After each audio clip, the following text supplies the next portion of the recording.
10 years ago, he promised to come back for me. Tonight, he found me bleeding in an alley with a gun to my head and claimed me like I'd never been lost. My body screamed for rest as I pushed through the service entrance of the Blackwell Financial Tower.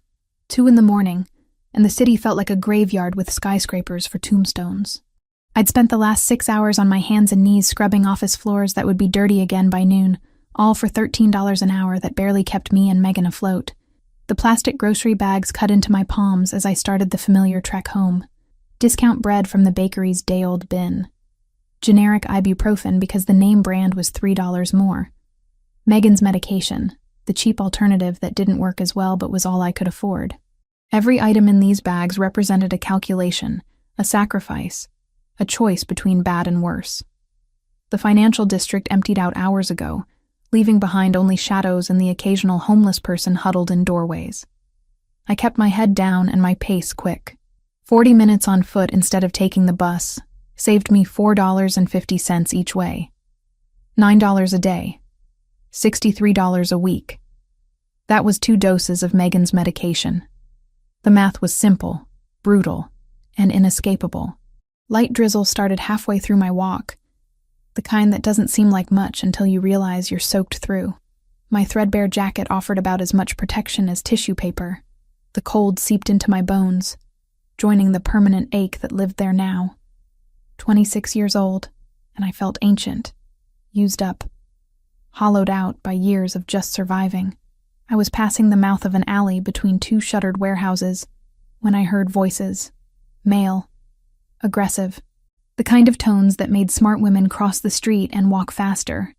But crossing meant adding 5 minutes to my route, and my feet were already bleeding in these shoes with the worn-through soles. 48 hours. That's what I said last time. My stomach dropped. I recognized that voice. Victor. One of the Russian enforcers who worked for the Sokolov organization, the people who owned my dead husband's debts. Who owned me, essentially, until I paid back $85,000 I'd never borrowed.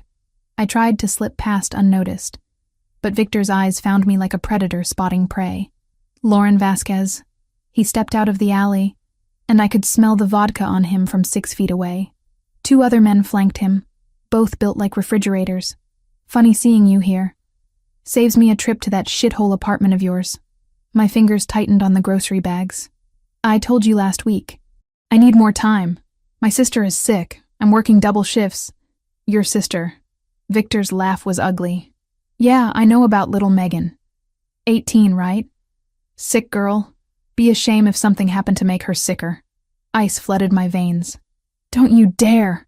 He closed the distance between us in 2 strides and grabbed my arm hard enough to leave bruises.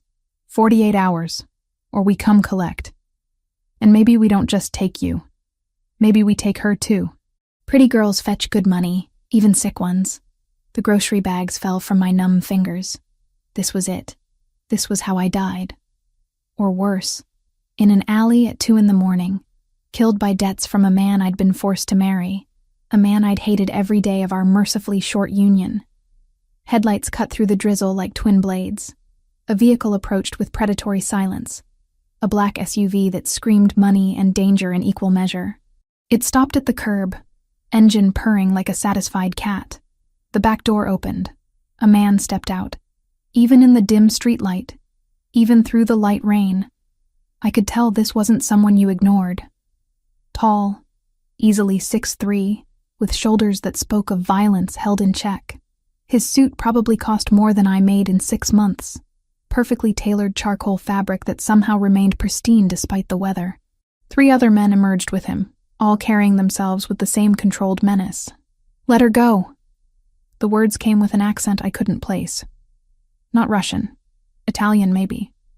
The voice was quiet, controlled, but it carried absolute authority. Victor's grip on my arm loosened slightly. He recognized something in this man, something that made him hesitate. This doesn't concern you. Private business. I'm making it my business.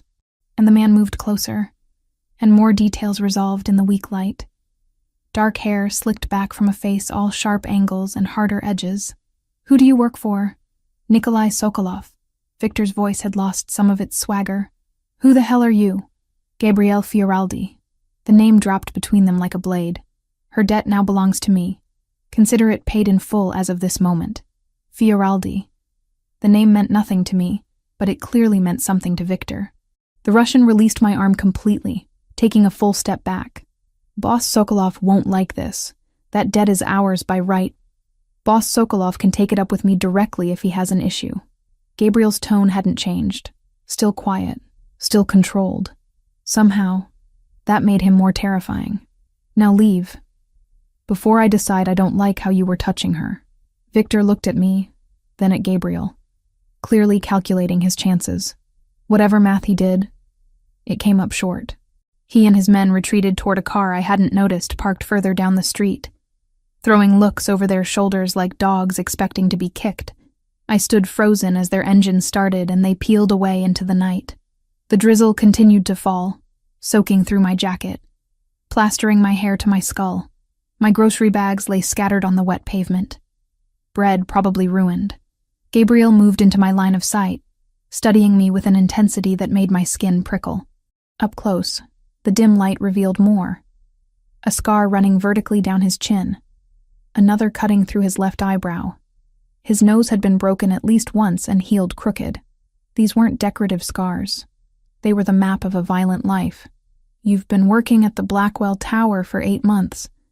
He spoke like he was commenting on the weather. Night shift, 6 days a week. You walk home to save bus fare. Stop at Garcia's Market every Tuesday for groceries. Your sister Megan has appointments at County Medical every Friday. Horror crawled up my spine. How do you know that? I've been watching you for a week. Ever since I found you through your sister's hospital records. He tilted his head slightly.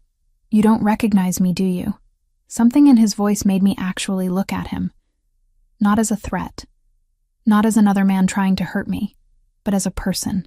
Those eyes. Dark brown, almost black, with an intensity that seemed to see straight through every wall I'd built around myself over the past decade. Those eyes. I knew those eyes. The grocery bag slipped from my nerveless fingers. No, you're dead. You have to be dead. Lauren Mitchell. He said my maiden name, the one I hadn't used since I'd been forced to marry Tommy Vasquez 2 years ago. Not Lauren Vasquez. Never really his, were you? Gabriel. Gabriel Fioraldi. The boy who'd protected me when we were teenagers growing up in the same hellhole housing project. The boy who'd kissed me on a rooftop and promised to come back for me when he was strong enough. The boy whose entire family had been slaughtered in front of him 10 years ago. Who disappeared into the night, bleeding from a dozen wounds. Who I'd hidden for 5 days in an abandoned basement and then never saw again. The boy I'd loved. The boy who'd broken my heart by leaving me behind. All the rage, all the pain, all the exhaustion and fear and desperation of the past decade crystallized into white-hot fury. You son of a bitch. Something flickered in his expression. Surprise, maybe. I can explain. Explain? My voice rose, echoing off the warehouse walls. You disappeared 10 years ago. No word, no message, nothing. I waited for you. I believed you. And while you were off doing whatever the hell this is, I gestured at his expensive suit, his armed escorts. I was being beaten by loan sharks who thought I knew where you were. I was being forced to marry a man who used me as a punching bag. I watched my parents die in a fire that was set to punish me for debts I didn't owe. My sister is dying because I can't afford real treatment. And you've been, what? Watching me? For a week? Lauren. Don't. Tears burned hot against my cold cheeks, and I hated myself for them. Don't you dare say my name like you know me. You left. You promised to come back, and you just left me there to rot. He absorbed every word like physical blows, jaw tightening with each accusation. When I finally ran out of breath, out of words, out of everything, he spoke quietly. I went to Sicily, to my uncle, the only family I had left. I spent 5 years learning how to survive in a world that would have killed me otherwise. I came back 3 years ago and built power, built resources, specifically so I could find you and protect you. It took me 2 years to locate you because you'd changed your name when you married.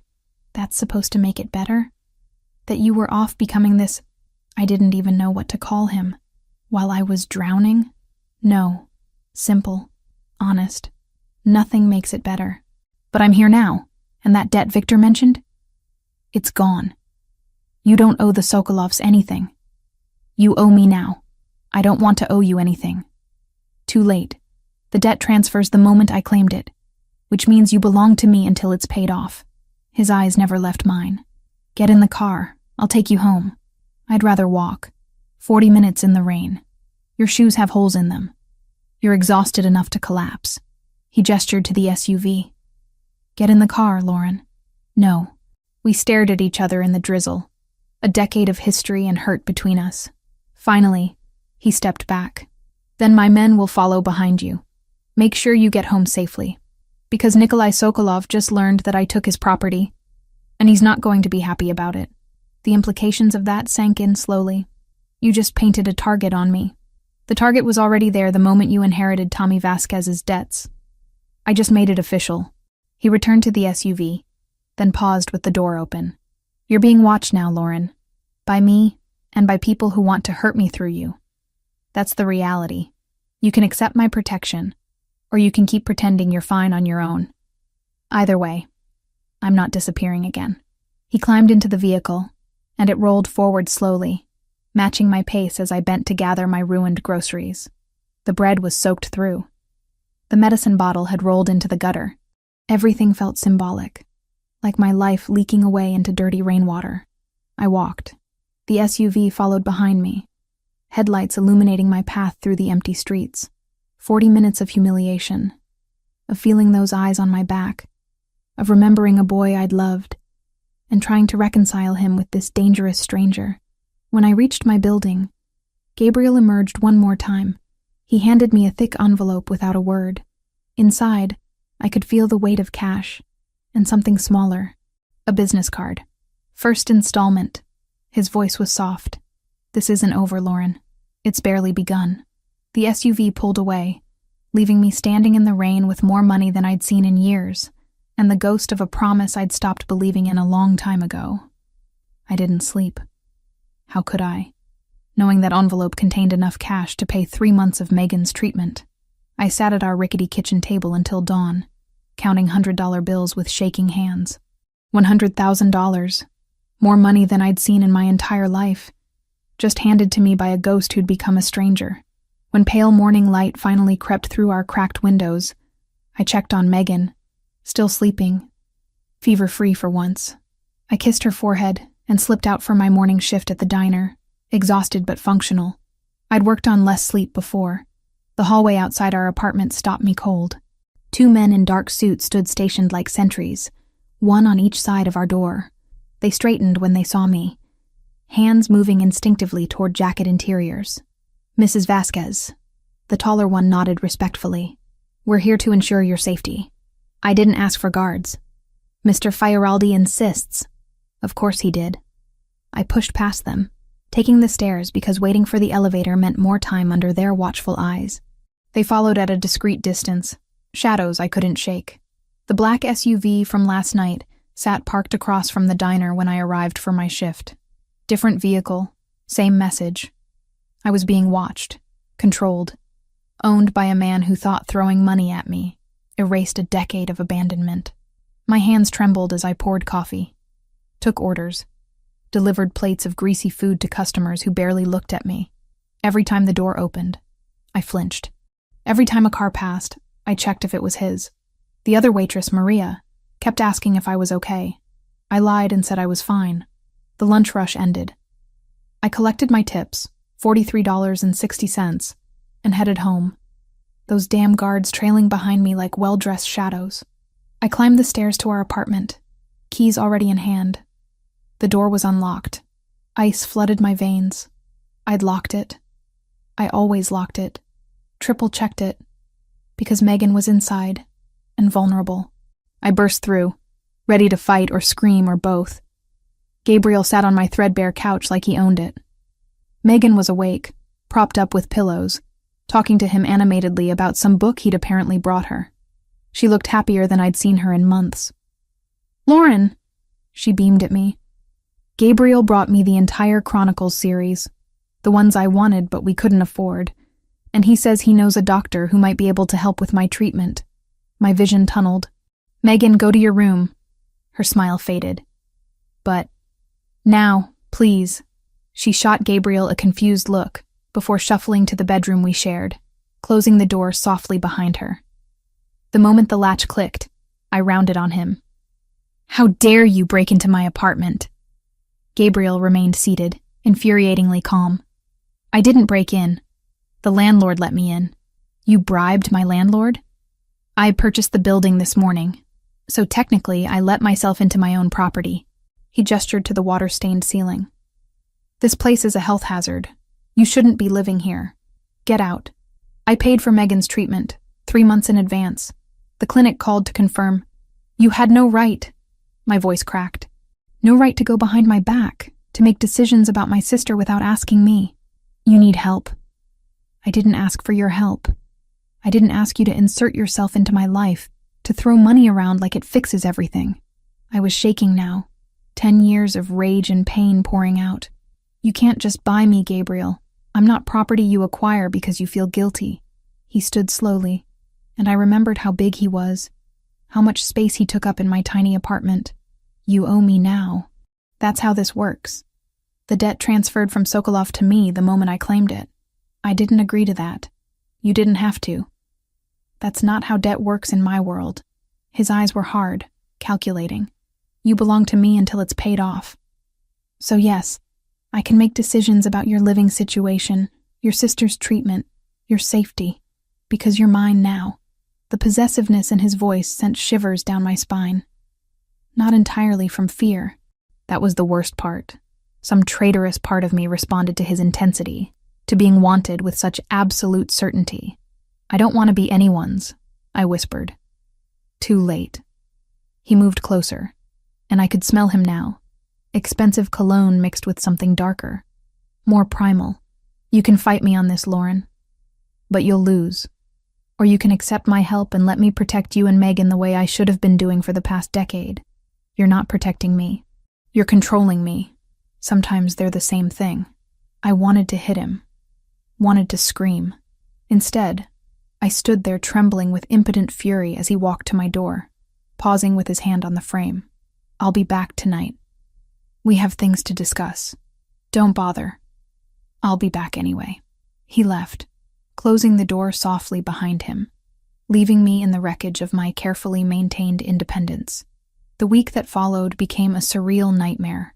Gabriel appeared constantly, bringing groceries I didn't ask for, replacing my broken furniture with expensive pieces that didn't belong in this apartment, trying to convince me to quit my jobs. I refused everything out of sheer stubbornness, even when refusing meant eating canned soup instead of fresh food, even when my back screamed from sleeping on that terrible couch because I'd refused his offer of a new mattress. My coworkers noticed the men in suits always nearby. They asked questions I couldn't answer. Maria thought I had a rich boyfriend. I let her believe it. Easier than explaining I'd been purchased by my teenage love who'd returned as a Mafia boss. Megan, though. She saw everything I tried to hide. She cornered me on the 4th day, when Gabriel had left after another argument about accepting his help. You love him. Not a question. I loved who he used to be. He still is that person. Just more. She hugged her knees to her chest, looking far too thin, too fragile. He asked me about my diagnosis, about treatment options. He listened, Lauren. Really listened. And he looks at you like you're the only thing in the world that matters. He's dangerous, Meg. So is dying slowly because we can't afford proper treatment. She met my eyes steadily. I know you're scared. But maybe let him help. Just a little? I couldn't answer that. Because she was right. And I hated it. Gabriel showed up that night, like he'd promised. Or threatened. We sat in my kitchen that barely fit 2 people, and he told me about Sicily. About learning to survive in a world where weakness meant death. About building power specifically to find me. His voice was matter-of-fact, clinical, describing violence like someone else would describe their day at work. Why me? I finally asked. 10 years, Gabriel. You could have had anyone. Why obsess over someone who... Because you're mine. He said it with absolute certainty. You were mine at 16. You're mine now. Nothing that happened in between changes that. The intensity in his dark eyes made my breath catch. That's not love. That's possession. Maybe it's both. Before I could respond, the lights went out. Not just in our apartment. The entire building plunged into darkness. Gabriel was on his feet instantly, phone already out, speaking rapidly in Italian to someone. Stay here. Lock the door behind me. Don't open it for anyone. What's happening? Sokolov's people. They cut the power. He pulled a gun from somewhere I hadn't seen, checking it with practiced efficiency that terrified me. They're making their move. He was gone before I could process, shouting orders to his guards in the hallway. I ran to Megan's room, found her awake and frightened. We huddled together in the darkness, listening to shouts from outside, then gunfire that made us both flinch. It lasted maybe 5 minutes. Felt like hours. When the lights flickered back on, Gabriel stood in my doorway, shirt torn, blood on his knuckles. Not his blood, I realized with nauseating certainty. Pack a bag, both of you, now. What happened out there? Russians, different ones than last night. Sokolov sending a message that he doesn't accept the debt transfer. He looked at me, and I saw something raw beneath his controlled exterior. Fear. They're escalating. You're not safe here anymore. So we run? We let them chase us out of our home? Your home is a death trap with one exit and no security. My home is a fortress. He crouched down, bringing himself to eye level with me. Please, Lauren, for once, just trust me. I can't protect you here. The please broke something in me.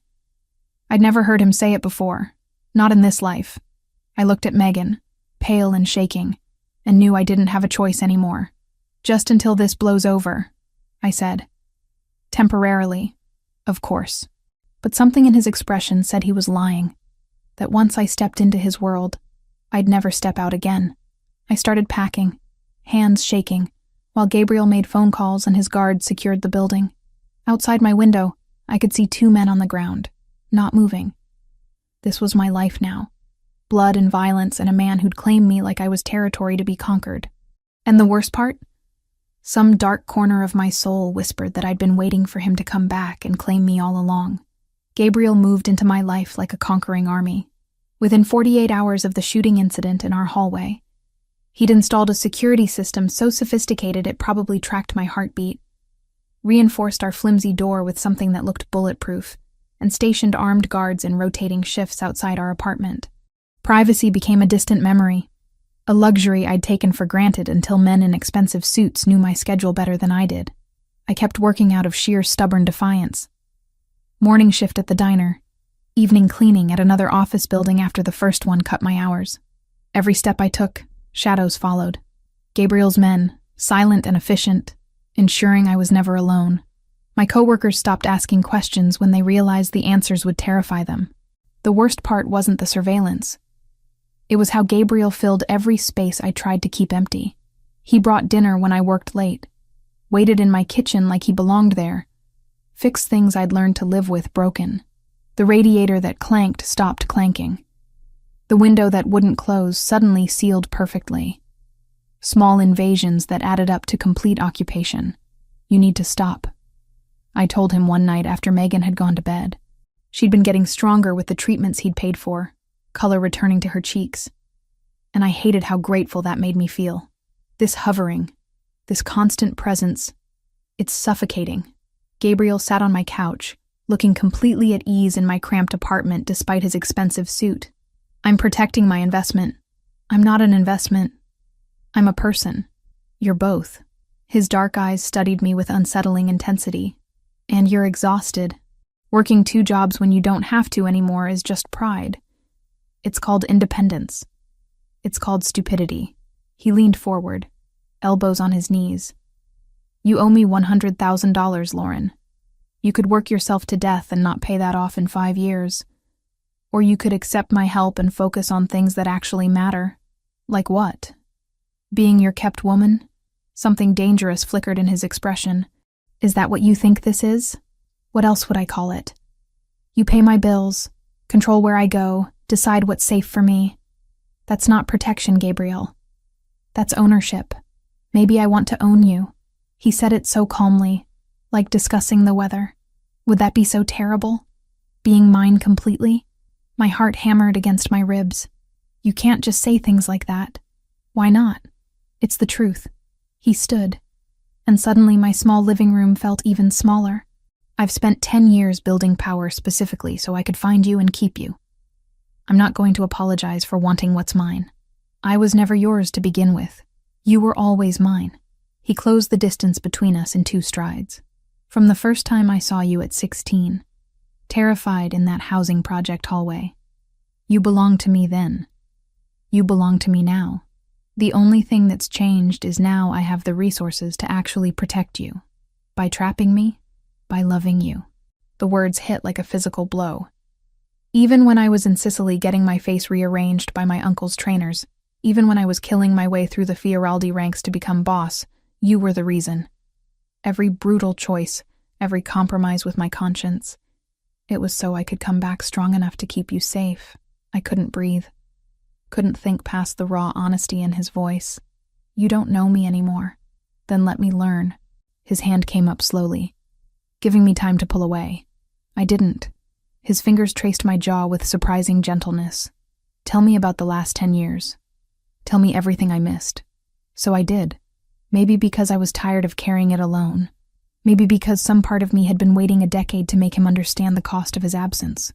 I told him about the loan sharks who'd beaten me bloody looking for him. About being forced to marry Tommy Vasquez, 8 months after my parents died, in a fire that was meant as punishment for debts I didn't owe. About a husband who used my face as a punching bag, but never touched me sexually, because drugs had destroyed everything that made him a man.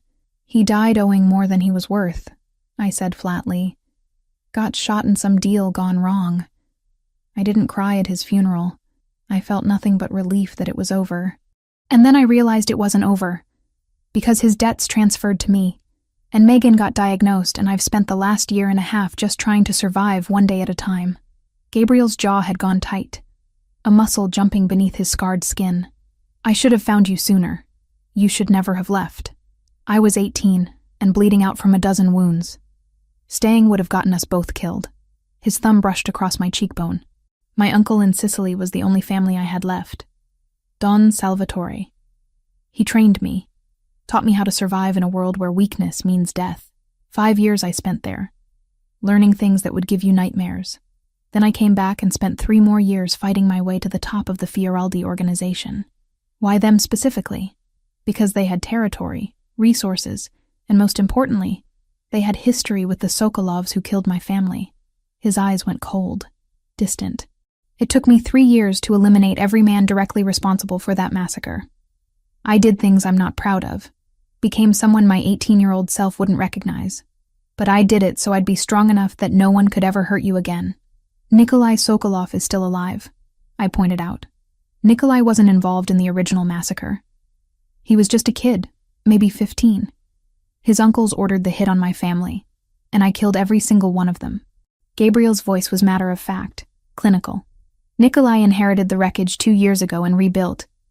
He's hunting me for revenge, not because he was personally wronged. Different kind of threat. The casual way he discussed murder should have terrified me. Instead, it made a twisted kind of sense. This was his world now. His reality. Violence as business strategy. I thought about you every single day. I admitted quietly. Loved you, and hated you in equal measure. Some nights I'd dream you came back. Others I'd imagine you dead so I could finally stop waiting. I'm here now. Are you? Or is this just another version of leaving?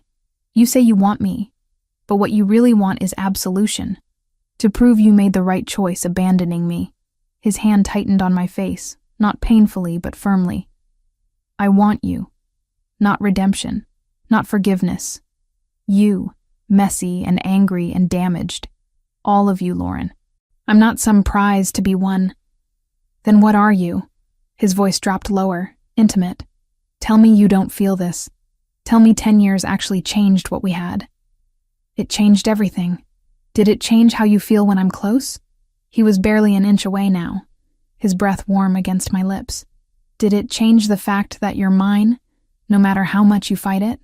I should have pushed him away, should have maintained distance, protected myself. Instead, I heard myself whisper, I hate that you're right. The kiss was inevitable. Desperate. 10 years of separation and longing crystallized into the moment his mouth claimed mine.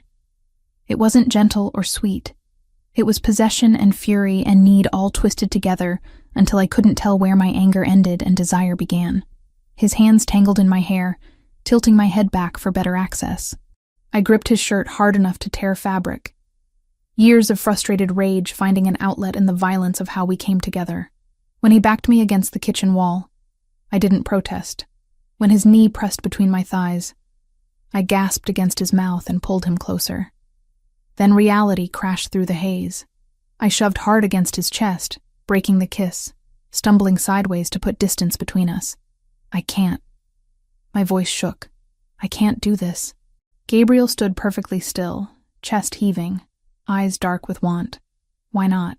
Because the second I give in, you win, and I'll lose every piece of myself I've fought to keep. I wrapped my arms around myself, suddenly cold. I won't be another thing you own, Gabriel. I can't. This isn't about ownership. Everything with you is about ownership. The words came out sharper than intended. You don't ask, you take. You don't negotiate, you command. That's not love. That's control. And I've had enough of being controlled to last a lifetime. Something shifted in his expression. Not anger, something deeper. Hurt, maybe, beneath all that dangerous confidence. He stepped back, giving me space I desperately needed. I'll go. Good. He paused at my door. But I'm not giving up on you, Lauren. On us. You can run. But I've spent 10 years coming back to you. I can wait a little longer. Then he was gone, and I slid down the wall to sit on my kitchen floor. Fingers pressed to lips that still burned from his kiss. The next night, he returned as promised. Or threatened. I'd expected anger, demands, more attempts to break through my defenses. Instead, I found him asleep on my terrible couch, too tall to fit properly. Head bent at an angle that would leave his neck screaming. He still wore his suit from earlier, though he'd removed his jacket and shoulder holster. The vulnerability of seeing him like that, this dangerous man who commanded armies of criminals, reduced to cramped discomfort rather than leave me unprotected, cracked something inside my chest. I grabbed a blanket and draped it over him carefully. He stirred but didn't wake, and I retreated to the bedroom I shared with Megan before I could do something stupid like smooth the hair from his forehead. Morning brought news that shattered our fragile peace. The diner where I'd worked mornings had burned down overnight. Arson, the fire inspector said. Accelerant poured through the mail slot, flames spreading fast enough that if anyone had been inside, they wouldn't have survived. It was a warning, Gabriel said when I called him, voice numb with shock. Nikolai's message that he doesn't accept the debt transfer. He's escalating. I don't have a job anymore. Then move into my place. You and Megan. Let me protect you properly. I can't just abandon my apartment. Your apartment is a death trap that I can't secure properly. My house is a fortress. He paused. Please, Lauren. I know you hate accepting help from me, but this isn't about pride anymore. This is about keeping you alive. I looked at Megan, who'd been listening from the doorway, pale and frightened.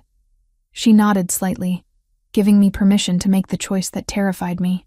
Fine, but not completely. I'm keeping this apartment, and my night cleaning job. I need some part of my life that's still mine. Deal. Gabriel's relief was audible. I'll send movers tomorrow. I'd compromised. Accepted his help formally, stepped deeper into his world, and as I packed our meager belongings, I couldn't shake the feeling that I'd just surrendered something I'd never get back. The explosion happened while I was elbow-deep in industrial cleaning solution, scrubbing floors in an office building 20 blocks away. My phone rang at 11:30, and the number on the screen made my blood freeze. Megan. Lauren. Her voice was small, terrified. Something happened to the apartment. I dropped the mop. Are you okay? Where are you? I'm with Franco, Gabriel's man. We were coming back from my oncologist appointment, and there were fire trucks everywhere. Lauren, the whole building, our apartment is gone. The phone slipped from my nerveless fingers. Gabriel appeared in my peripheral vision before I even registered calling him, which meant he'd been monitoring my location. Again, I should have been angry. Instead, I felt only crushing relief that Megan had been elsewhere when it happened. "She's safe," he said quietly, reading the panic on my face. Franco had her at County Medical for her appointment. They're at a secure location now. My apartment was destroyed by a carefully placed explosive device. Professional work. Nikolai Sokolov is sending a very clear message. His jaw tightened. "You can't go back there, Lauren. There's nothing to go back to." The reality hit in waves. Everything I owned, every piece of independence I'd clung to so desperately, reduced to ash and rubble. I'd kept that apartment as a symbol, proof that I could survive on my own. Now it was just a smoking crater, and I had nowhere left to run. "Okay," the word came out hollow. "Okay, we'll stay with you." Something flickered in Gabriel's dark eyes. Not triumph exactly. More like relief mixed with determination. "Let's go get your sister." The drive to wherever Franco had taken Megan passed in a blur. Gabriel made calls in rapid Italian, his voice cold and clipped as he issued orders I didn't understand. When we finally arrived at what turned out to be a medical facility disguised as an upscale office building, Megan threw herself into my arms hard enough to knock the breath from my lungs. "I'm sorry," she sobbed. "I'm so sorry. All your things can be replaced." I held her tighter. "You can't. That's all that matters." Gabriel's property was 40 minutes outside the city, accessed through gates that belonged in a military installation. Armed guards waved us through with crisp nods, and the driveway wound through what looked like a small forest before opening onto a view that stole my breath. The house was modern architecture married to fortress practicality. Clean lines and floor-to-ceiling windows, but I counted at least a dozen cameras from the driveway alone, and the guards patrolling the perimeter moved with military precision. Beautiful and deadly in equal measure. Like the man who owned it. "Welcome home," Gabriel said softly, and I pretended those words didn't make something flutter dangerously in my chest. Megan got her own suite on the second floor, complete with medical equipment that probably cost more than I'd make in a lifetime. A nurse introduced herself, Rosa, middle-aged and competent, explaining that she'd be monitoring Megan's vitals and coordinating with her oncology team. My room was connected to Gabriel's by a single door. I noticed it immediately, that thin barrier between us, and something about it felt intentional. A choice I'd have to make eventually. "The lock is on your side," Gabriel said from behind me, making me jump. "You control the boundary. I won't cross it without permission." "How generous of you," I said, but the words lacked real bite. "I'm trying, Lauren, to do this right, to give you space while keeping you safe." He moved closer, not touching, just close enough that I could feel his presence like heat. "I know this isn't the life you chose, but I'll make it as comfortable as I can." The first week was an adjustment that felt like drowning and breathing simultaneously.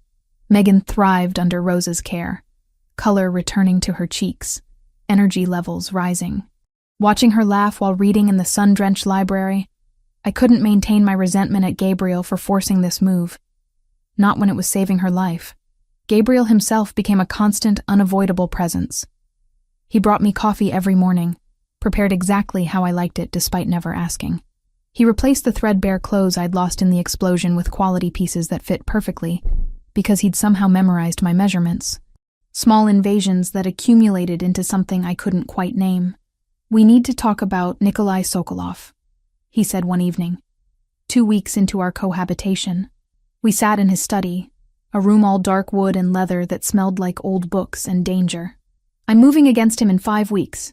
"What does that mean?" "Moving against him? There's a charity gala. International criminal elite masquerading as philanthropists. Nikolai will be there. It's the only time he leaves his fortified compound. I'm planning to eliminate him during the event." Gabriel's tone was matter-of-fact, discussing murder like a business transaction. "It's the only way to permanently end the threat against you and Megan. You want me to just wait here while you go kill someone? I want you safe. I want to help." The words surprised me as much as they clearly surprised him. "He tried to kill me, Gabriel. Burn down my home. I don't get to just sit here in luxury while you handle it. I need to be part of this." "Absolutely not. You don't get to decide that."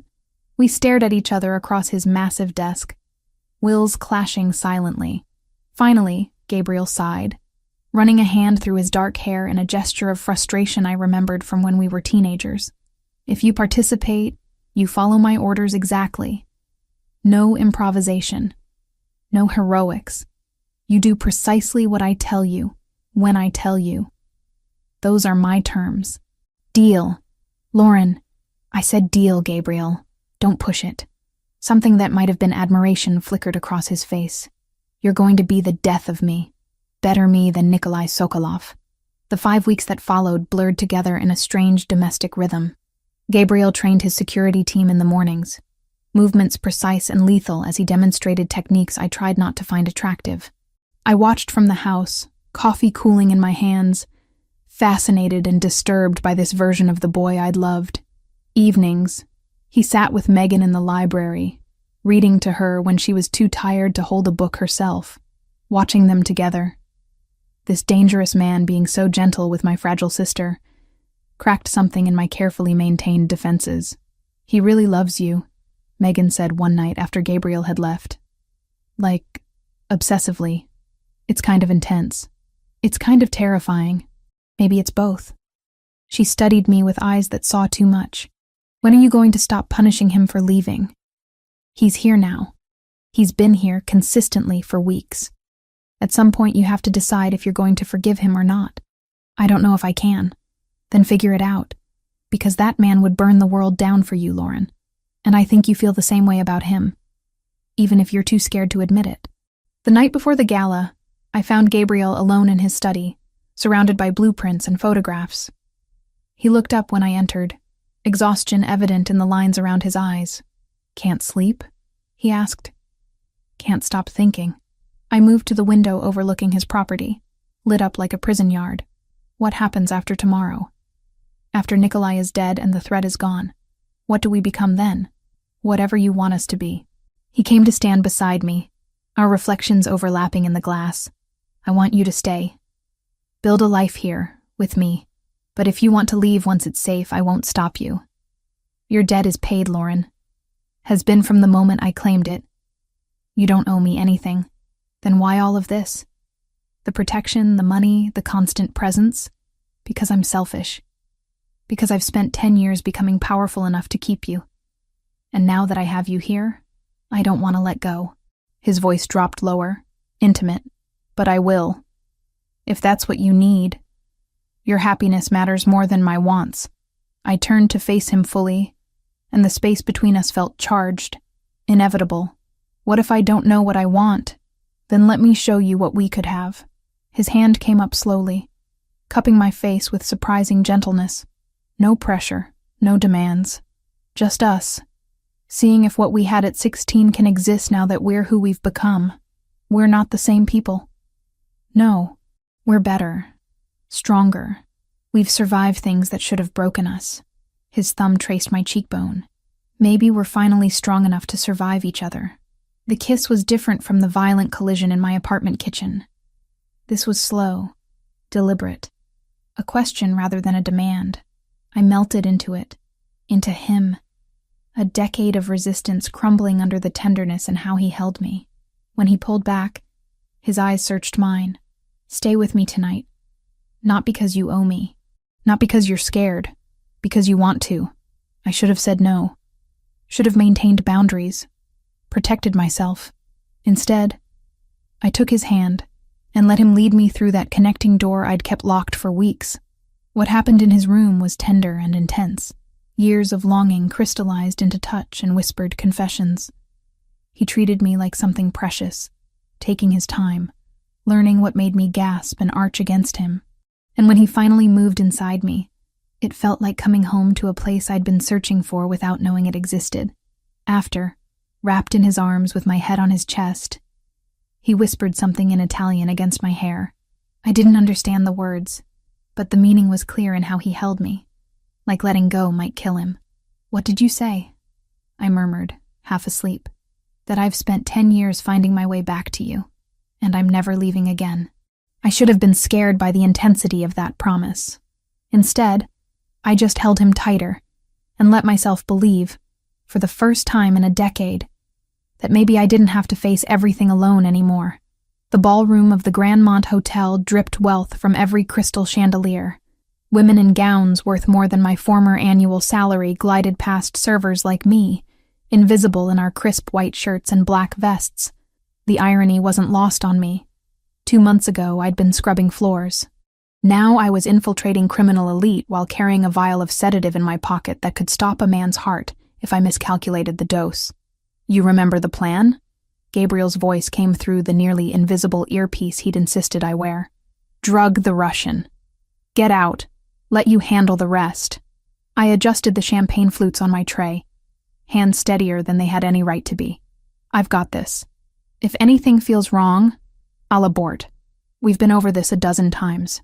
I spotted my target across the room, and my blood went cold despite my confident words. Nikolai Sokolov looked exactly like what he was. A predator in expensive clothing. Scars carved paths across his face like a roadmap of violence, and his eyes held the flat effect of someone who'd killed so often it no longer registered as remarkable. I'd studied his photograph for weeks. Seeing him in person was different. Worse. This man had tried to kill me, had burned down my home, and now stood sipping vodka while discussing philanthropy with other monsters wearing tuxedos. He's near the bar, I murmured, knowing Gabriel could hear me even if he couldn't respond while in his own meeting with the other bosses. I'm moving in. My heart hammered as I wove through the crowd with practiced invisibility. The vial felt like it weighed 1,000 pounds in my pocket. One chance. That's all we'd get. Nikolai traveled with a small army. But here at this gala, surrounded by other criminal elite who valued the pretense of civility, his guard was down. Marginally. I approached with my tray held at the perfect angle, a smile plastered on my face that didn't reach my eyes. Champagne, sir? Nikolai's gaze swept over me with the disinterest reserved for furniture. He selected a glass without truly seeing me, and relief flooded through my system. I'd worried he might somehow recognize me from photographs, but Gabriel had been right.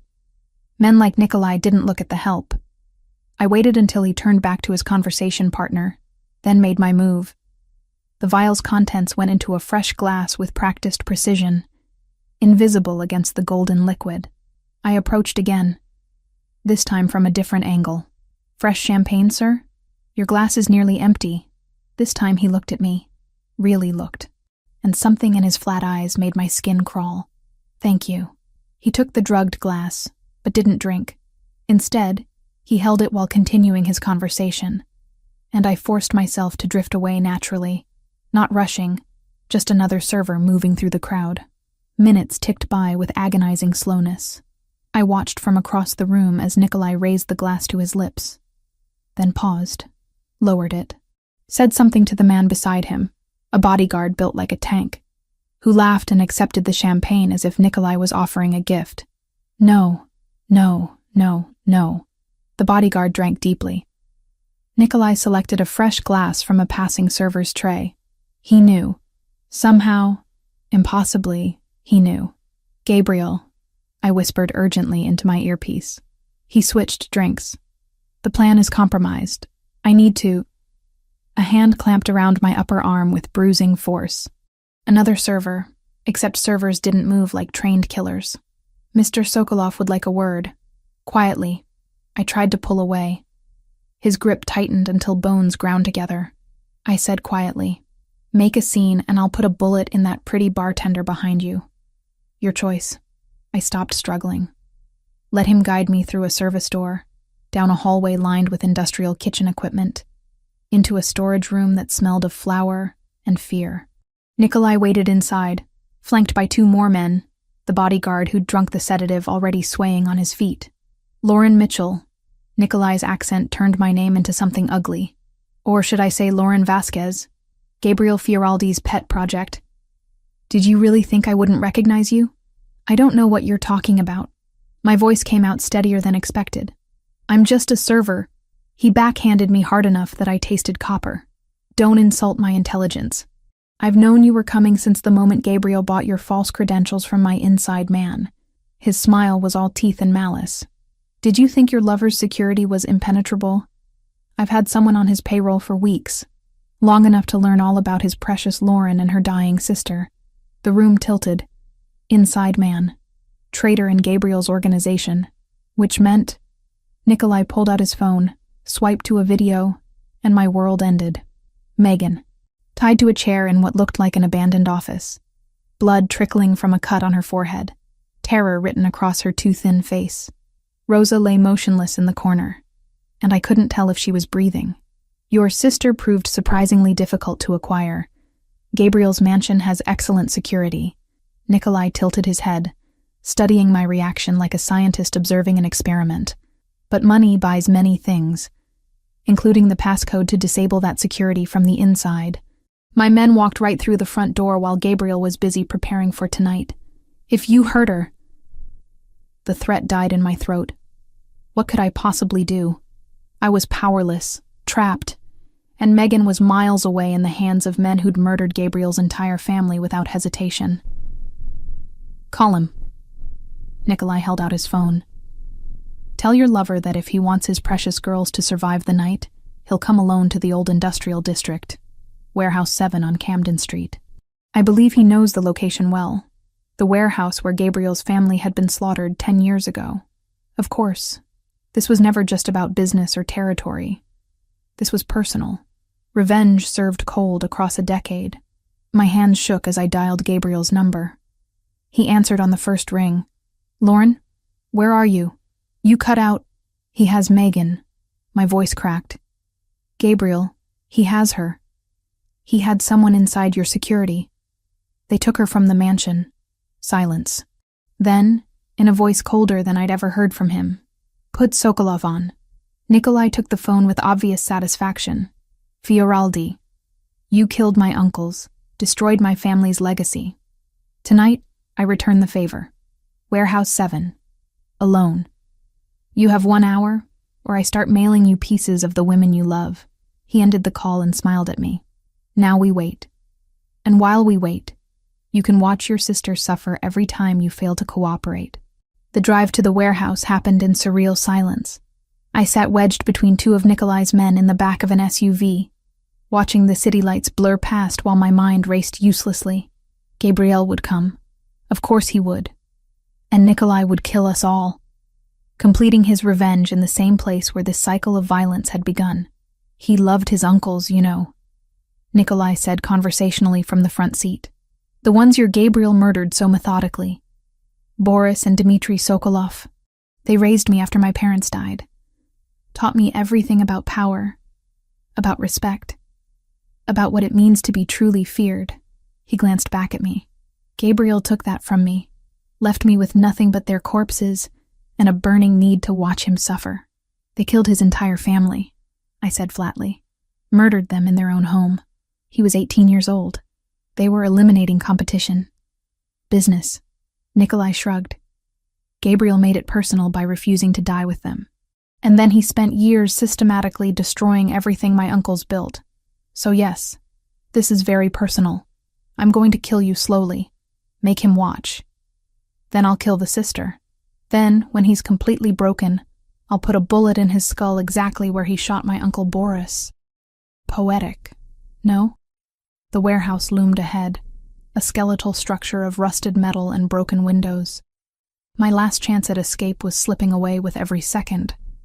But even if I could run, I couldn't leave Megan. Couldn't abandon her the way I'd felt abandoned 10 years ago. Gabriel would come. That was the one certainty in this nightmare. He'd come because he'd spent a decade building power specifically to protect me. And he'd die before he let me face this alone. I just hoped he had a plan better than walking into an obvious trap and praying for the best. The SUV stopped. Rough hands hauled me out into cold night air that smelled of rust and old blood. Somewhere in that darkness, my sister was waiting. Somewhere closer, Gabriel was racing toward us with an army at his back. And somewhere in the space between hope and despair, I prayed we'd all survive until morning.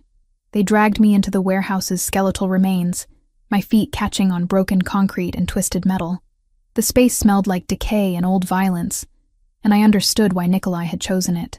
This place was a grave already. Adding 3 more bodies would just be tradition.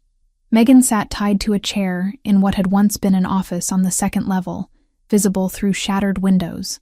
Even from the ground floor, I could see the terror in her too pale face. The blood dried on her temple. Rosa lay crumpled in the corner like discarded laundry, and relief hit me hard when I saw her chest rising and falling with shallow breaths. "Lauren," Megan's voice cracked. "I'm sorry. I'm so sorry." Quiet. One of Nikolai's men cuffed her hard enough that her head snapped sideways. Rage flooded through me, so pure it drowned out fear. "Touch her again and I'll kill you myself," I said with absolute certainty. The man laughed. Nikolai didn't. He studied me with those dead eyes and nodded slowly, like I'd confirmed something he'd suspected. "You have some of Gabriel in you after all." "Good. Killing you will hurt him more if you fight." The sound of approaching vehicles cut through the night. Multiple engines, moving fast. Nikolai's men took positions throughout the warehouse with practiced efficiency. Rifles and automatic weapons appearing from beneath coats. 20 men. Maybe 25. An army positioned to slaughter whoever walked through those rusted doors. Gabriel was walking into a massacre, and there was nothing I could do but watch it happen. The vehicles stopped outside. Doors opened and closed with controlled precision. Then Gabriel's voice, amplified somehow, echoed through the warehouse. "I'm here, Nikolai, as requested, alone." "Liar!" Nikolai shouted back. "I count 15 vehicles. You think I'm stupid?" "I said I came. I didn't say my men wouldn't follow." A pause. "But I'll walk in alone if you want. Just let me see that Lauren and Megan are alive first." Nikolai grabbed my arm and hauled me to the center of the warehouse floor, into clear view of the entrance. One of his men dragged Megan down from the office, her legs barely supporting her weight.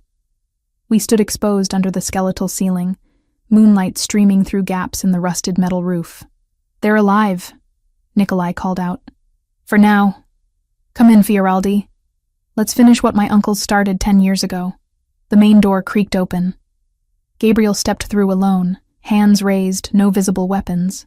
He wore the tuxedo from the gala still, though it was rumpled now, stained with something dark on one sleeve. His eyes found mine immediately, and I saw everything I needed to know in that look. He had a plan. I just had to trust him. "Let them go," Gabriel said quietly, still advancing with careful steps. "This is between you and me. They're innocent. No one is innocent." Nikolai's grip on my arm tightened. "Your precious Lauren carries your debt.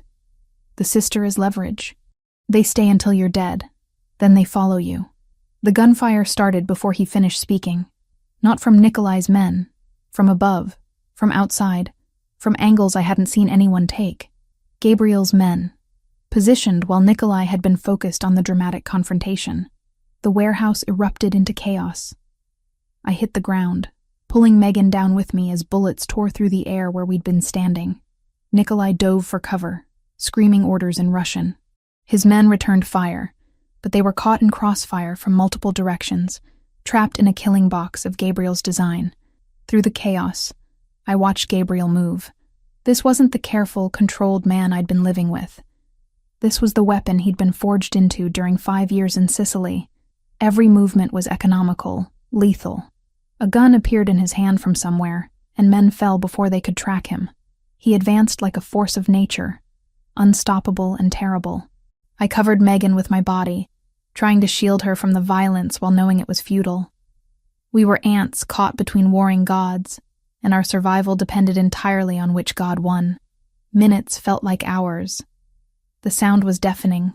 Gunfire, shouting, the screams of wounded men. The smell of cordite burned my nose. Megan trembled beneath me, too weak from her illness to do more than survive this. I whispered useless reassurances into her hair and prayed to any deity listening that Gabriel knew what he was doing. The gunfire started to thin. Gabriel's men were winning through superior positioning and numbers. I risked lifting my head and immediately wished I hadn't. Bodies everywhere. So much blood. And in the center of it all, Gabriel and 3 of his captains, Franco, Roberto, Adriano, advancing methodically through the carnage. A hand fisted in my hair and yanked me upright. Nikolai. He'd circled through the chaos, using the shadows and confusion to get to us. He had Megan by the throat now, gun pressed to her temple, using us as human shields. "Fioraldi!" His voice was ragged with desperation and rage. "Stop, or I kill them both." Everything went silent. Gabriel froze mid-step, his men stopping with military precision. The remaining Russians, maybe 5 or 6 still standing, trained their weapons on Gabriel. Mexican standoff with my sister's life as the ante. "Let them go," Gabriel said. His voice was steady, but I saw the fear beneath his control. "Please, take me instead. I'll take you anyway." Nikolai dragged us toward the center of the warehouse, into clear view of everyone. "But first you watch them die. First you understand what you took from me." "Don't!" I found my voice finally. "Gabriel, don't give him anything. Save yourself." The gun barrel against Megan's head pressed harder. She whimpered, eyes squeezed shut. "Shut up. Or I kill her right now instead of making it last." Gabriel walked forward, hands spread wide, weapon dropped and kicked away. "Surrender. Complete and absolute. Let Lauren go. Keep the sister as insurance if you want. But let Lauren walk away from this. No deal." Nikolai's breath was hot against my ear. "You love her. I can see it in how you move, how you're willing to die for her. So she dies first. While you watch. Then the sister. Then you, slowly, until you beg me to finish it." This was it. The end I'd been running toward since Gabriel re-entered my life. I looked at him across the blood-stained concrete, tried to memorize his face one last time. Wanted to tell him I loved him, had always loved him, would die still loving him. His eyes met mine, and he smiled.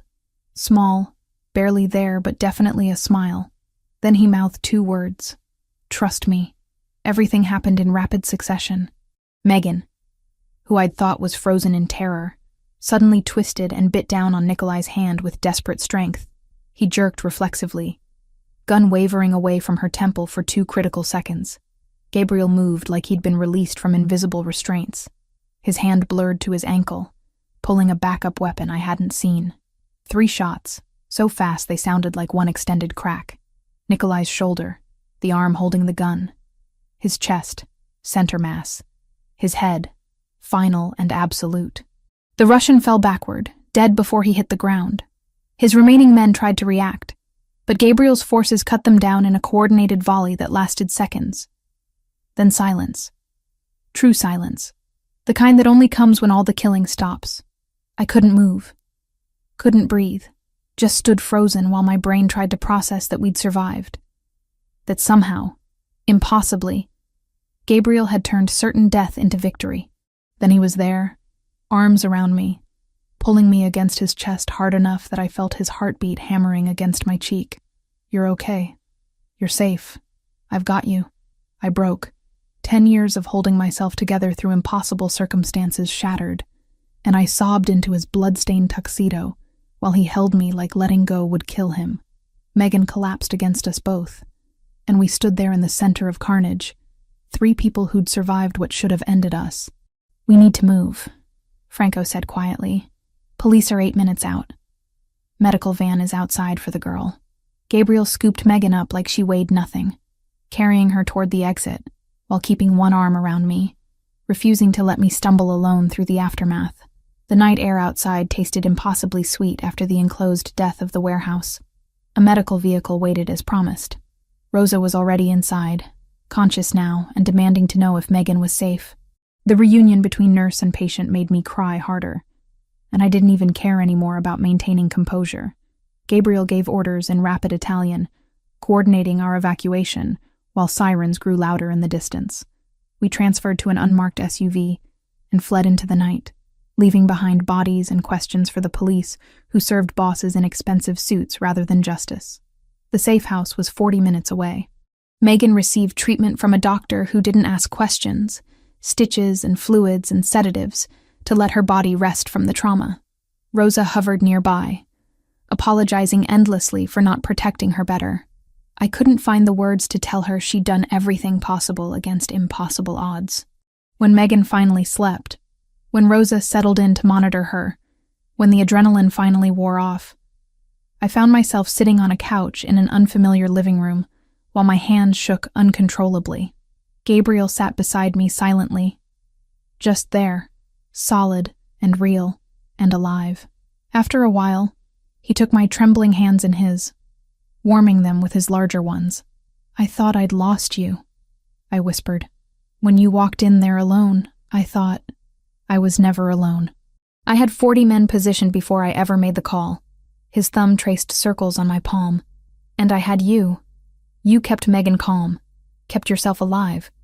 You survived, Lauren, like you always do." "I'm tired of surviving." The confession slipped out. "I want to live. Actually live, not just exist day to day waiting for the next disaster. Then live." He pulled me against him, and I went willingly, too exhausted to fight anymore. With me. Build something real instead of just surviving the wreckage. I thought about arguing. About pointing out all the reasons why building a life with a mafia boss was insane. Instead, I just held him tighter and let myself believe, for the first time in a decade, that maybe I deserved something more than survival. Maybe I deserved happiness, even if it came wrapped in violence and expensive suits. The week after, the warehouse felt like living in a dream, where the edges hadn't quite solidified into reality. Megan recovered in her suite at Gabriel's mansion. Our mansion, he kept correcting me gently, with color returning to her cheeks day by day. The oncologist Gabriel had flown in from Johns Hopkins, declared her prognosis better than they dared hope. The experimental treatment combined with reduced stress was working miracles. I should have been purely grateful. Instead, rage simmered beneath my relief like magma waiting to erupt. It happened on the 8th day, when I was sitting with Megan while she slept. Rosa mentioned casually that the tracker Gabriel had implanted in the delicate silver necklace he'd given Megan weeks ago had been what saved her life. The technology was sophisticated enough to broadcast her exact coordinates even through concrete and steel. "Wait." I set down the book I'd been pretending to read. "He put a tracker in her necklace? Without telling anyone?" Rosa's expression shifted to concern. "You didn't know?" I assumed. I was out of the room before she finished, fury propelling me through corridors I'd learned by necessity. Gabriel's office door was closed, but I didn't bother knocking. He looked up from paperwork as I slammed it behind me hard enough to rattle the frame. "You put a tracker on my sister." Not a question, an accusation. He set down his pen with deliberate calm. "Yes. No, without asking me. Without her consent. You violated her privacy, her autonomy, and you didn't think that was something I should know about. It saved her life." His voice was level, unapologetic. "If I hadn't been able to track her location, Nikolai's men would have taken her somewhere we'd never find. She'd be dead, Lauren. So yes, I violated her privacy. I'd do it again." The absolute certainty in his tone made me want to scream. "That's not the point. You don't get to make those decisions unilaterally. She's my sister, not your property to monitor. She was in danger because of me. That made her my responsibility." Gabriel stood, moving around the desk but keeping distance between us. "I won't apologize for doing what was necessary to protect her. I'm not asking you to apologize for protecting her. I'm demanding you understand that you crossed a line, a major line. You don't implant tracking devices in people without their knowledge. That's something Nikolai would do, not—" I cut myself off, but the implication hung heavy between us. Something flickered in his expression. Pain, maybe. "You think I'm like him. I think you're so used to controlling everything that you've forgotten some things require consent." I forced myself to breathe, to think past the anger. Megan is 18 years old. She deserves to know when someone is tracking her movements, even if it's for protection. I deserve to be consulted about decisions that affect my family. Those aren't unreasonable expectations. Silence stretched between us. Gabriel studied me with those dark eyes that saw too much, and I watched him process my words, weigh them against his instincts. Finally, he nodded slowly. "You're right. I should have told you. Should have asked." The admission seemed to cost him something. "I'm not good at relinquishing control. Spent too long building power specifically so I'd never be powerless again. But you're not my enemy, and Megan isn't my asset. You're both." He paused, searching for words. "You're the reason I built any of this. I lost sight of that." The sincerity in his voice deflated some of my anger. "Promise me. Future decisions involving Megan, involving me. You include us. We're partners in this, Gabriel, or we're nothing." Partners. He tested the word like it was foreign. Then, surprisingly, he smiled. Small. Genuine. I can work with that. Though fair warning, it goes against every instinct I've honed for the past decade. Then develop new instincts. Demanding. I'm starting to understand why you survived when everyone else tried to break you. He moved closer, and I let him. Some of the tension bleeding out of the space between us. What else do you need from me? Tell me your terms, Lauren. I'll meet them if I can. So I did. We sat in his office as afternoon light faded to evening, and I laid out exactly what I needed to stay in this life with him. Complete transparency about his business dealings within reason. I didn't need details of every violence, but I needed to understand the general structure of his world. A voice in decisions that affected me and Megan directly. No more paternalistic protection where he made choices for my own good without consulting me. Gabriel listened without interrupting, occasionally asking clarifying questions. When I finished, he leaned back in his chair and studied me with something that looked like admiration. You're negotiating terms with a mafia boss like you're discussing a business contract. I learned from watching you. Everything has a price. Everything's negotiable, and clarity prevents misunderstandings. I met his gaze steadily. Are these terms you can accept? Yes, with one addition of my own. My stomach tightened. What addition? You tell me when I'm overstepping. Don't let resentment build. If I'm being controlling, call it out immediately. I can't fix problems I don't know exist. He leaned forward, elbows on his knees. I want this to work, Lauren. Actually work. Not just you tolerating my presence because you have nowhere else to go. The vulnerability in his admission cracked something in my chest. I'm not tolerating you. I'm trying to figure out how to love you without losing myself in the process.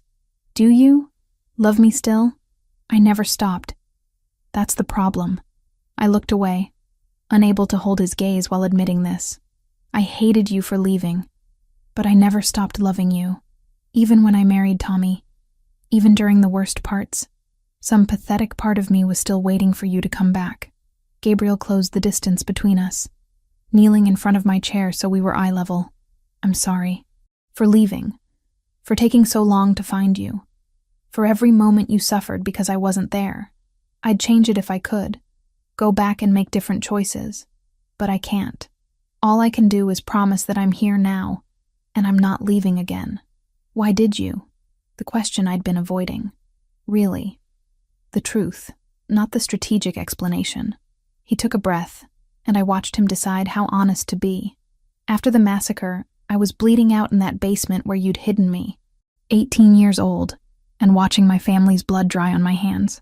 I wanted to die, Lauren. Just close my eyes and stop existing. I hadn't expected that. What stopped you? You. The memory of you bringing me water, cleaning my wounds, whispering that I'd survive this. I realized if I died, you'd blame yourself, and if I stayed, weak and broken, they'd use you against me. The Sokolovs knew we were connected. That's why they'd tortured me instead of just killing me. To get information about you, about anyone I cared about. He looked down at his hands, scarred and deadly. My uncle in Sicily offered the only path forward. 5 years of brutality disguised as training. Learning to be harder than the hardest men, more ruthless than the ruthless, until I could build power that made me untouchable. Every time I wanted to reach out to you, I reminded myself that contacting you while I was still vulnerable would paint a target on your back. So I waited, and hated every day of waiting. You could have sent one letter, one message that you were alive. A message could be intercepted, could lead them to you. I couldn't risk it. His hands found mine, warm and solid. I know it wasn't fair. Know you deserved better than silence. But in that moment, keeping you alive mattered more than keeping you happy. The twisted logic of it made sense in the awful way that survival always made sense. I'd done terrible things to keep Megan alive, too. Married a man I despised. Worked until my body screamed. Made compromises with my conscience that still haunted me at night. I understand, I said finally. Rationally, I understand. Emotionally, I'm still angry about it. That's going to take time to resolve. I have time. As much as you need. He pressed his forehead to our joined hands. Just don't give up on us. Please. The please broke me. I pulled him closer, kissed him with all the love and rage and forgiveness I couldn't yet articulate. He responded with matching desperation. And we stayed like that until the light outside died completely, and darkness wrapped around us like a cocoon. Later that night, Gabriel made his announcement. He'd called a meeting of every captain and soldier in the Fioraldi organization. I stood beside him in what he called the Great Hall, but which looked more like a courtroom, designed by someone with unlimited funds and questionable taste in intimidation. 40 men assembled in neat rows, all eyes on their boss. Gabriel stood at the front with me beside him, his hand at the small of my back, broadcasting ownership and protection simultaneously. Most of you know Lauren Mitchell by now. She's been living under my protection for weeks. His voice carried through the space without need for amplification. Effective immediately, she's more than a protected asset. She's mine. My woman. Anyone who threatens her threatens me directly. Anyone who harms her will die screaming. This is not negotiable. This is not temporary. Lauren Mitchell is now First Lady of this family, and you will treat her with the respect that position demands. Silence. Then Franco, Gabriel's oldest captain, stepped forward and bowed his head in acknowledgement. We understand, boss. She's family now. The others followed suit, murmuring agreements and assurances. I stood there feeling exposed and strangely powerful, watching dangerous men swear loyalty to someone who'd been scrubbing their floors 2 months ago. After the meeting, back in the privacy of Gabriel's office, I finally let myself react. First Lady of the organization. That's a lot of pressure. You've been handling pressure your entire life. He poured 2 glasses of whiskey, handed me one. This just makes it official. What does it actually mean? Besides a fancy title? It means my enemies know hurting you would be the worst thing they could do to me. It means my allies will extend you courtesy and protection. It means you have authority within this organization second only to mine. He clinked his glass against mine. It means you're committed now, Lauren. All in. No going back. I should have been terrified. Instead, I felt something like relief. For the first time in a decade, I wasn't surviving alone. I had an army at my back, and a man who'd burn the world down before letting someone hurt me. Was it healthy? Probably not. Was it what I dreamed of at 16? Definitely not. But it was real, and solid, and mine. All in, I echoed, and drank deeply. The whiskey burned going down, but I was getting used to the burn. Getting used to living in a world where love looked like violence and protection felt like possession. Gabriel smiled, pulled me into his arms, and for the first time since he'd crashed back into my life, I let myself believe this might actually work. 3 months felt like a lifetime, and an instant simultaneously. Megan's laughter echoed through the mansion's library as she video-called with college admissions counselors. Her color healthy, her energy restored. The experimental treatment Gabriel had secured had pushed her leukemia into remission, and watching her plan a future, she'd thought she'd never have made every compromise I'd made worthwhile. I stood at the window of what had become my office, overlooking the foundation's financial reports. The Mitchell Fioraldi Foundation. Gabriel had insisted on my parents' names alongside his, creating something legitimate out of blood money. We focused on the housing project where we'd both grown up, providing medical care, educational scholarships, and job training to families trapped in the same cycle of poverty that had nearly destroyed us. You're good at this, Gabriel had said last week, watching me negotiate with a hospital administrator. Better than I expected. You see the people behind the numbers. Because I was those people. I'd turned the funding around in 48 hours, leveraging Gabriel's reputation when charm alone didn't work. It felt strange, using the fear his name generated for something good. But I'd learned that in this world, power was neutral. Intent made it righteous or corrupt. The other wives, Angela, whose husband Roberto ran the docks, Maria, married to Adriano, who controlled the unions. Even Sophia, Franco's new girlfriend, had welcomed me cautiously at first. I'd proven myself by never asking questions about their husband's work, never gossiping, an understanding that discretion was survival. They'd taught me the unspoken rules of this life, how to read a room when bosses gathered, when to speak, and when silence conveyed more, how to be strong without threatening the fragile male egos that ran this world. I wasn't the same woman who'd scrubbed floors 3 months ago. That version of me felt like a stranger, someone I'd shed like outgrown skin. This Lauren Mitchell understood power dynamics, could negotiate with criminals and philanthropists with equal ease, and had learned that loving Gabriel meant accepting the blood that came with him. The office door opened without knocking. Only one person entered my space with that presumption of welcome. Gabriel looked exhausted, his suit jacket missing, shirt sleeves rolled up. It was nearly midnight. He'd been in meetings all day. The kind of meetings that left bodies in their wake, though we both pretended otherwise. Then I saw his hands. Blood. Fresh. Still wet. Staining his fingers like accusation. A year ago, I would have recoiled. Asked questions. Demanded explanations. Now I simply moved to the bathroom attached to my office, wet a towel with warm water, and returned. He watched me approach with something like wonder, like he still couldn't believe I'd chosen this life. I took his hands in mine and cleaned them methodically. The blood came away in rust-colored streaks, revealing the scarred knuckles beneath, his life written in violence across his body. I didn't ask who had died tonight. Didn't want to know. Some things were better left in the darkness where they belonged. Thank you, he said quietly when I finished. For what? Cleaning your hands? For staying?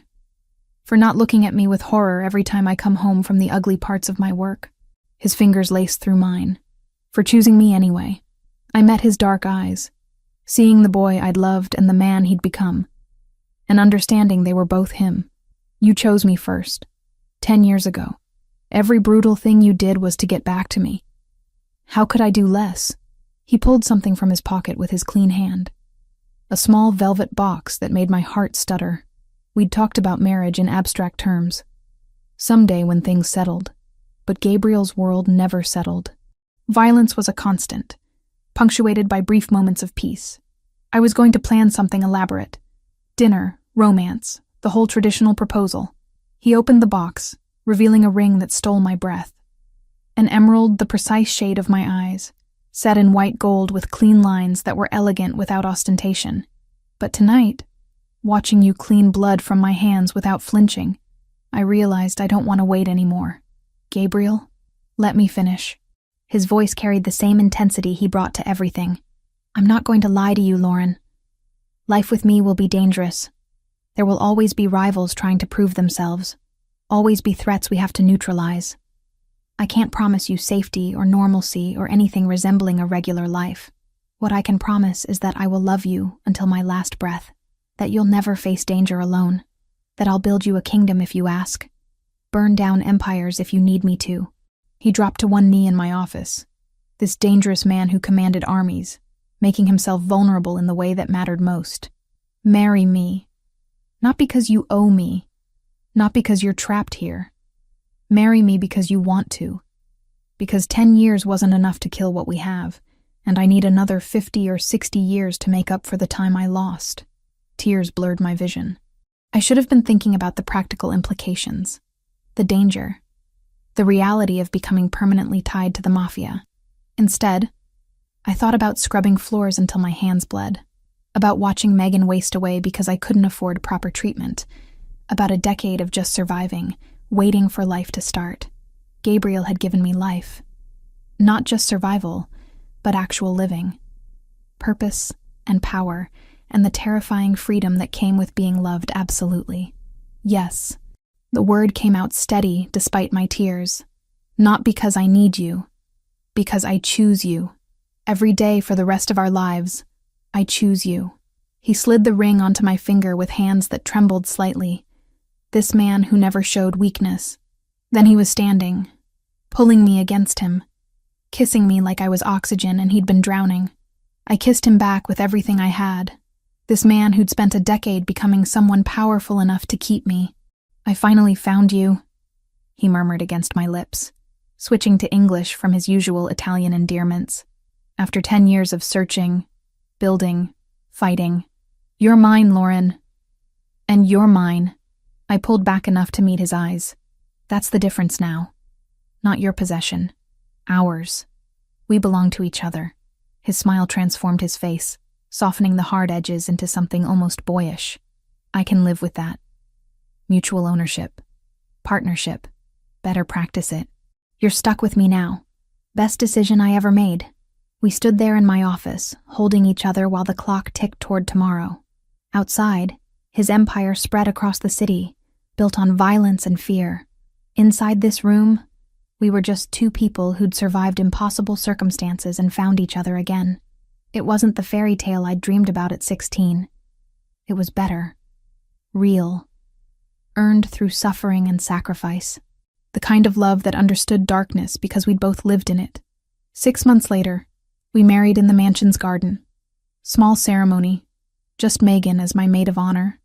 Franco as his best man. The other captains and their wives witnessing.